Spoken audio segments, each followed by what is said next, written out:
Good morning, everybody. This is Lorraine, Alternative Homesteading. Welcome back to the newcomers. Welcome back to the channel. I hope you're enjoying some of the contents. It's swaying a little bit from what I usually post, but I feel that this is a very important time in our collective history to be reviewing history. And what I first want to discuss is the psychiatric reprisal. The psychiatric reprisal is also known as totalitarian psychiatry.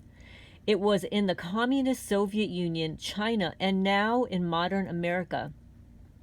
I'm reading an article from Dr. Eric Karlstrom, dated May 4, 2020. What is it? It was a practice first identified as being used in the former Soviet Union. Targets of this practice were misdiagnosed as mentally ill, and many were placed in state-run psychiatric facilities. Thousands upon thousands of individuals are targeted and systematically eliminated this way.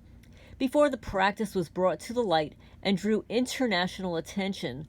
The primary targets of this practice were dissidents, activists, those who tried to exercise their rights, or who wrote or published items that the state did not approve of, those practicing freedom of religion, also those who practiced minority or ethnic rights.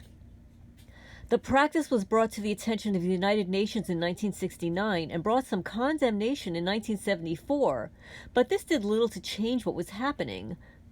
The practice continued, and it was only in 1991 when change was happening on the world stage.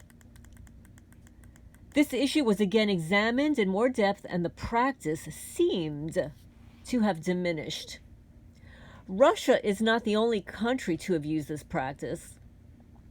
The practice was heavily used in China as well, and they use this as a way of dealing with political dissidents. And by the way, folks, I am not political at all. Never have been, never was, never will be.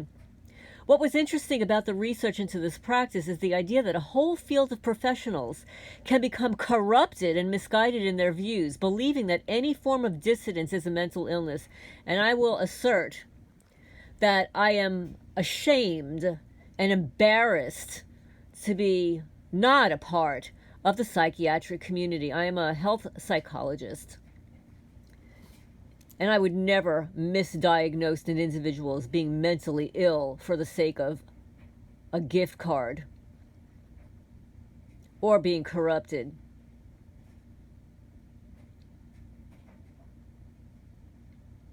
What is frightening is the realization of how indoctrinated these health professionals were. They were so implicitly believed in the propaganda of what the state taught them, and they were willing to turn this indoctrination on innocent citizens, just like some of the Nazis in Germany. Many were following what they had been told to do. The